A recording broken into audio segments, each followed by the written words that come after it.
সুপ্রভাত আমার প্রিয় ছাত্রছাত্রীরা। আজ আমি চতুর্থ শ্রেণীর ক্লাস নেব। তাই চতুর্থ শ্রেণীতে তোমরা যারা পড়ো, তোমাদের আমার গণিত বইয়ে 191 পাতা হলো। আজকে আমরা 191 থেকে 195 পাতার যে অঙ্কগুলো আছে সেই অঙ্কগুলো আজকে আমরা কষবো। কেমন? এর আগে তোমরা মৌলিক সংখ্যা এবং যৌগিক সংখ্যার ধারণা পেয়েছো। 1 থেকে 20 পর্যন্ত বিভিন্ন মৌলিক সংখ্যা তোমরা বের করতে শিখে গেছো। মৌলিক সংখ্যা তোমরা এর আগে জেনেই গেছো, যে সংখ্যার 1 এবং সেই সংখ্যা ছাড়া আর অন্য কোনো গুণনীয়ক বা উৎপাদক নেই, সেই সংখ্যাই হবে মৌলিক সংখ্যা। আর যৌগিক সংখ্যা, যে সংখ্যার 1 এবং সেই সংখ্যা ছাড়াও আরো অন্যান্য সংখ্যা দিয়ে যদি ভাগ করা যায় তাহলে সেই সংখ্যা যৌগিক সংখ্যা। 1 থেকে 20 পর্যন্ত তোমরা মৌলিক সংখ্যা শিখে গেছো। এইবার এসো, যদি পরীক্ষায় পড়ে বা কেউ যদি আমাদেরকে বলে যে 1 থেকে 100 পর্যন্ত সংখ্যার মধ্যে মৌলিক সংখ্যাগুলো লেখো, তখন দেখো খুব সহজেই আমরা 1 থেকে 100-র মধ্যে মৌলিক সংখ্যা বের করতে পারবো। আমি দেখো বোর্ডে একটা ছক কেটেছি। এই ছকের মধ্যে দেখো 1 থেকে 100 পর্যন্ত সংখ্যা আমি লিখেছি। কেমন? এইবার এসো, কত সহজেই আমরা বের করে ফেলতে পারবো এই ছক থেকে মৌলিক সংখ্যাগুলো। কেমন? এসো তাহলে। প্রথমে আমরা এর আগেই আমরা জেনে গেছি 1 মৌলিক সংখ্যাও নয়, আবার যৌগিক সংখ্যাও নয়, কারণ 1-এর একটাই মাত্র গুণনীয়ক বা উৎপাদক। 1-এর গুণনীয়ক বা উৎপাদক 1, তাহলে 1 মৌলিকও নয় যৌগিকও নয়, সেটাকে কেটে দিলাম। এরপরে দেখো 2 সংখ্যাটাকে আমি গোল করলাম। এবার 2-এর যে সমস্ত গুণিতক, সেই গুণিতকগুলোকে আমরা কাটবো। কেমন? 2-এর গুণিতক আমরা জানি, 2 2 4 কাটলাম, 6 8 10 12 14 16 18 20 22 24 26 28 30 32 34 36 38 40 42 44 46 48 50 52 54 56 58 60 62 64 66 68 70 72 74 76 78 80 82 84 86 88 90 92 94 96 98 100। তাহলে দেখো 2-এর আমরা গুণিতকগুলোকে কেটেছি। 2-এর পরের সংখ্যা দেখো কি আছে, কাটা পড়েনি, 3, ওইটাকে গোল করি, ওই সংখ্যাটাকে গোল করলাম। এবার 3-এর যে সমস্ত গুণিতক আমরা সেইগুলোকে কাটবো। 3-এর গুণিতক দেখো, 3, 6 কাটা পড়ে গেছে, 9 বাকি আছে, 9 কেটে দিলাম। 12, 3-এর গুণিতক 12 কাটা পড়ে গেছে, 15 কাটলাম, 18 কাটা পড়ে গেছে, 21 কাটলাম, 24 কাটা পড়ে গেছে, 27 কাটলাম, 30 কাটা পড়ে গেছে, 33 কাটলাম। এগুলো সব 3-এর গুণিতক। 33-এর পরে 3-এর গুণিতক 36 কাটা পড়ে গেছে, 39 কাটলাম, 42 কাটা পড়ে গেছে, 45, 48 কাটা পড়ে গেছে, কেমন, 51 কাটলাম, 3 17 51 কাটলাম, তারপরে 54 কাটা পড়ে গেছে, 57, কেমন, 57, 3-এর গুণিতক কাটলাম,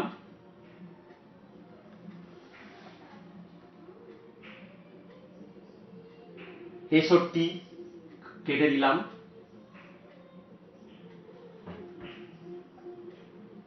66 কাটা পড়ে গেছে, 69, 3-এর গুণিতক কাটলাম, 72 কাটা পড়ে গেছে, 75 কাটলাম, 78 কাটা পড়ে গেছে, 81, 3-এর গুণিতক কেটে দিলাম, 84 কাটা পড়ে গেছে, 87 কাটলাম,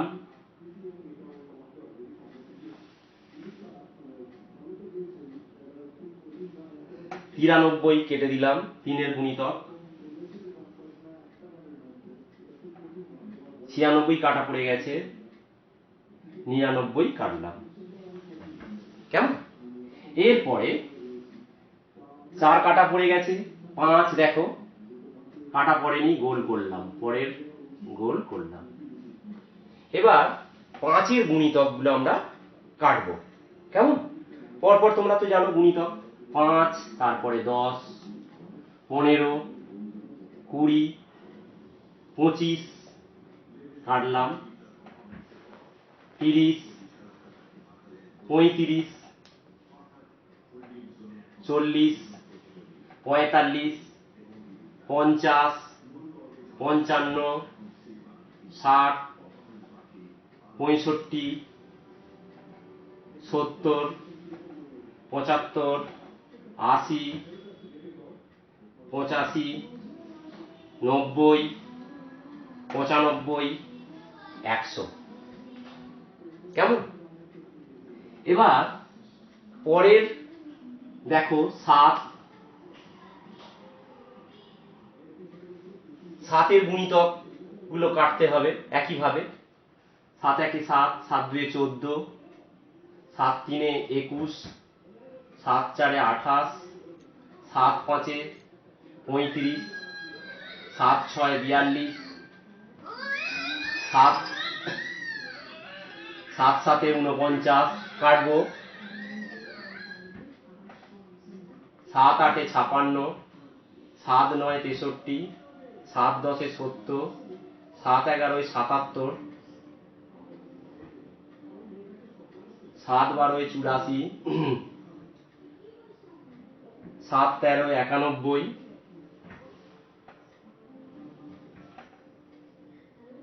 7 14 98 কাটা পড়েছে, কেমন। তাহলে দেখো 2 3 5 গোল হয়েছে, 7 গোল হয়েছে। এবার যেগুলো পড়ে আছে সেগুলোকে আমি গোল করি। 11, 13, 17, 19, 23, 29, 31, 37, 41, 43, 47, 53, 59, 61, 67, 71, 73, 79, 83, 89, 97। তাহলে এই যে গোল করেছি যেগুলো, সেগুলো হচ্ছে মৌলিক সংখ্যা। সেগুলো তাহলে মৌলিক সংখ্যাগুলো লিখে ফেলি। মৌলিক সংখ্যা লিখে ফেলো 2 3 5 7 11 13 17 19 যেগুলো গোল সেগুলো 23 29 31 37 41 43 47 53 59 61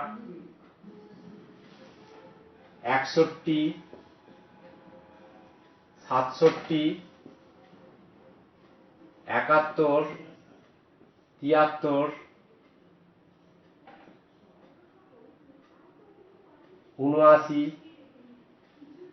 83 89 97। তাহলে এইগুলোই হচ্ছে 1 থেকে 100-র মধ্যে মৌলিক সংখ্যা। কেমন? আর যেগুলো কেটে দিয়েছি এগুলো সব যৌগিক সংখ্যা। দেখো কত সহজেই আমরা মৌলিক সংখ্যাগুলো বের করে ফেলতে পারলাম। কোন রকম গুণনীয়ক, প্রত্যেক সংখ্যার গুণনীয়ক বের করে করে না করেই আমরা এই ছকের সাহায্যে খুব সহজেই আমরা মৌলিক সংখ্যাগুলো বের করে ফেললাম। যৌগিক সংখ্যা যেগুলো কাটা পড়েছে, এই যে একটা এটা চালনী বলা হয়, এটা কি জানো? একজন গণিতজ্ঞ, গ্রিক গণিতজ্ঞ, উনি খ্রিস্টপূর্ব 300 আগে, 300 শতকে আগে, মানে খ্রিস্টের জন্মের আগে উনি এই চালনীর সাহায্যে 1 থেকে 100-র মধ্যে মৌলিক সংখ্যা বের করতে পেরেছিলেন, গুণনীয়ক না বের করেই। কে উনি জানেন? জানো তোমরা? ইরাটোস্থিনিস। এই গ্রিক গণিতজ্ঞ ইরাটোস্থিনিস এই চালনীর সাহায্যে আমাদেরকে সহজ উপায়ে বের করে দিয়েছেন মৌলিক সংখ্যা। তাই এই ছকটাকে, এই চালনীটাকে বলা হয় ইরাটোস্থিনিসের চালনী। কেমন? তোমরা তাহলে এইটা করে ফেলবে। এরপরে দেখো 2, এই যে সংখ্যাটা, এইগুলোর মধ্যে এই যে মৌলিক সংখ্যা, এই মৌলিক সংখ্যার মধ্যে সব থেকে ছোট কোনটা? না 2টা। তাহলে 2 সব থেকে ছোট মৌলিক সংখ্যা। এবং একটু ভালো করে লক্ষ্য করে দেখো যে 2 ছাড়া আর এর মধ্যে কোনো জোড় সংখ্যা নেই। তাহলে যদি তোমাদেরকে একটা বলা হয়, প্রশ্ন করা হয় যে এমন একটা মৌলিক সংখ্যা বলো যেটা আবার জোড় সংখ্যাও বটে। জোড় সংখ্যা তোমরা জানো, যে সংখ্যা 2 দ্বারা বিভাজ্য সেটাই জোড় সংখ্যা। তাহলে এখানে 2টা হচ্ছে এমন একটা সংখ্যা যে জোড় সংখ্যা আবার মৌলিক সংখ্যা, বাকিগুলো কিন্তু সব বিজোড় সংখ্যা। কেমন? এটা মনে রাখো। এরপরে দেখো, এরপরে আমাদের দেখি যে এইগুলোর মধ্যে, এই যে মৌলিক সংখ্যাগুলো পেলাম না, এই মৌলিক সংখ্যাগুলোর মধ্যে আমরা দেখতে পাচ্ছি কি না, দেখো 3 আর 5, কি নিলাম? 3 5, এই দুটো মৌলিক সংখ্যা। আবার ধরো 5 এর একটা, আবার ধরো 5 আর 7 এটা একটা, আবার নিচ্ছি ধরো 11 13,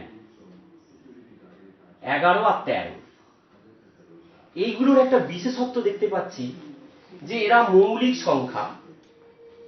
এদেরকে কি মৌলিক সংখ্যা বলে জানো? যমজ মৌলিক সংখ্যা। কি বললাম? যমজ মৌলিক সংখ্যা। কেন জানো? না, এদের এই যে যমজ মৌলিক সংখ্যা, যে মৌলিক সংখ্যা দুটোর পার্থক্য 2, অর্থাৎ বিয়োগফল 2, 3 থেকে 5 এর তফাৎটা কত? 2। আবার দেখো 5 আর 7 এদেরও তফাৎ দেখো 2। আবার 11 13 এদেরও দেখো তফাৎটা কত? 2। তাহলে সেই মৌলিক সংখ্যা তাদের যদি তফাৎ 2 হয়, অর্থাৎ বিয়োগফল, তাদের যদি বিয়োগফল 2 হয়, তাহলে তারা হচ্ছে যমজ মৌলিক সংখ্যা। এদেরকে কি বলা হয়? যমজ মৌলিক সংখ্যা। তাহলে তোমরা আর একটা নতুন জিনিস শিখলে এই মৌলিক সংখ্যাগুলোর মধ্যে। তাহলে একটু পরীক্ষা করে দেখো যে এই যে এরা হচ্ছে বিজোড় সংখ্যা, তাই না? এই যে অনেক পরপর বিজোড় সংখ্যা আছে, এরা বিজোড় সংখ্যা। 3, 5 বিজোড়, 5, 7 এরাও বিজোড়, 11, 13 বিজোড়। কিন্তু একটা জিনিস লক্ষ্য করো, 7 তার পরের বিজোড় সংখ্যাটা 7, তার পরের বিজোড় সংখ্যাটা কত? 9। ভালো করে বোঝার চেষ্টা করো, এরা বিজোড় এবং এদের সাধারণ বিয়োগফল কিন্তু 2। কিন্তু একটা জিনিস দেখো, 9 মৌলিক সংখ্যা নয়। 9 কি হচ্ছে 1 এবং 9 ছাড়াও আর কি গুণনীয়ক আছে? 3, 3 3 9। তাহলে 9 মৌলিক সংখ্যা নয়, 9 যৌগিক সংখ্যা। তাহলে 7 তার পরের বিজোড় সংখ্যা 9, এরা কিন্তু পরস্পর, এরা হচ্ছে যমজ মৌলিক সংখ্যা নয়। কেমন? তাহলে এটা হচ্ছে তফাৎ। এটা ভালো করে তোমরা মনে রেখো। এরপরে চলে এসো, এর চালনীটাকে আমরা এই দিকটা আমি চলে আসছি। দেখ, এরপরে এমন দুটো সংখ্যা নেব, এটা বলেই তোমাদের শেষ হবে। এমন দুটো সংখ্যা নেব, যেমন ধরো 7 আর 23। 7-এর গুণনীয়ক, 7-এর গুণনীয়ক কি? 1, 7। 23-এর গুণনীয়ক কি? 1, 23। এদের দেখো সাধারণ গুণনীয়ক তাহলে কি? 1। ঠিক আছে? আবার যদি আমরা এইরকম নিই, দুটো যৌগিক সংখ্যা নিই, মনে করো 6 আর 21। এদের তো দেখি তফাৎটা। 6-এর হচ্ছে গুণনীয়ক বা উৎপাদক হচ্ছে 1, 2, 3, 6। আর 21-এর দেখো গুণনীয়ক কি? 1, 3, 7, 21। এদের সাধারণ গুণনীয়ক দেখো 1, 3, তাহলে 1-এর বেশি, দুটো গুণনীয়ক, সাধারণ গুণনীয়ক। তাহলে এই দুটো 7 আর 23 নিয়েছি, এদের গুণনীয়ক, সাধারণ গুণনীয়ক একটাই। কিন্তু এই যে দুটো সংখ্যা নিয়েছি যৌগিক সংখ্যা, তাদের সাধারণ গুণনীয়ক কি? 1, 3। তাহলে এরা বাদ দিয়ে এই যে 7 আর 23, এই দুটো সংখ্যাকে বলা হয় পরস্পর মৌলিক। তাহলে দেখো 7 এবং 23 এই দুটো সংখ্যার গুণনীয়ক বা উৎপাদক, সাধারণ গুণনীয়ক বা উৎপাদক হচ্ছে 1, একটাই। কারণ 7-এর দেখো গোল করেছি 1 এবং 7-এরও 1, 23-এরও 1, তাহলে সাধারণ গুণনীয়ক একটাই। তাই 7 এবং 23 এই দুটো সংখ্যাকে বলা হয় পরস্পর মৌলিক সংখ্যা। কেমন? তাহলে এটাই যে দুটো সংখ্যার সাধারণ গুণনীয়ক একটাই, সেই দুটো সংখ্যা হচ্ছে পরস্পর মৌলিক সংখ্যা। কেমন? গুণনীয়ক। তাহলে এবার দেখো এখানে একটা উদাহরণ দিয়েছে। 8 এর গুণনীয়ক গুলো তোমরা জানো, 1, 2, 4, 8। 9 এর গুণনীয়ক 1, 3, 9। তাহলে 8 আর 9 এর সাধারণ গুণনীয়ক কি? একটাই, 1। তাহলে দেখলাম দুটি যৌগিক সংখ্যারও সাধারণ গুণনীয়ক 1 হতে পারে। আমরা এর আগে কি করেছি? এখানে দেখেছি, দেখো 7 আর 23 এই দুটো মৌলিক সংখ্যা সাধারণ গুণনীয়ক 1। আর এখানেও দেখলাম দুটো যৌগিক সংখ্যা 8 এবং 9 তাদেরও সাধারণ গুণনীয়ক 1। তাহলে দুটি যৌগিক সংখ্যার সাধারণ গুণনীয়ক 1। এদেরকে তাহলে দুটি সংখ্যার সাধারণ গুণনীয়ক কেবলমাত্র 1 হলে তাদেরকে কি সংখ্যা বলবো? পরস্পর মৌলিক সংখ্যা। কেমন? তাদেরকে কি বলবো? পরস্পর মৌলিক সংখ্যা। দুটো মাত্র গুণনীয়ক। তাহলে এই যে 7, 23 এদের একটাই সাধারণ গুণনীয়ক।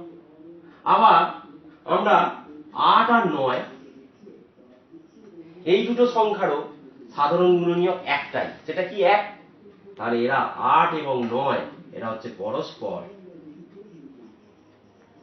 মৌলিক সংখ্যা। আর কি দিয়েছিলাম? 7 আর 23 লিখেছিলাম। এটাও দেখো এদেরও সাধারণ গুণনীয়ক একটাই, 1। এরাও হচ্ছে পরস্পর মৌলিক সংখ্যা। তাহলে যমজ মৌলিক সংখ্যা এবং পরস্পর মৌলিক সংখ্যা এটা তোমরা শিখলে। এইভাবে একই রকম অঙ্ক তোমরা এই যে 195 পাতার অঙ্কগুলো তোমরা অনায়াসেই করে ফেলতে পারবে। এগুলোই তোমাদের বাড়ির কাজ রইল। এগুলো করে তোমরা হোয়াটসঅ্যাপে পাঠিয়ে দেবে। কেমন? তাহলে তোমাদের ক্লাস আজকে এখানেই শেষ করছি। তোমরা সবাই খুব ভালো থেকো, সুস্থ থেকো, আর এই অঙ্কগুলো ভালো করে করে হোয়াটসঅ্যাপে পাঠিয়ে দিও। কেমন?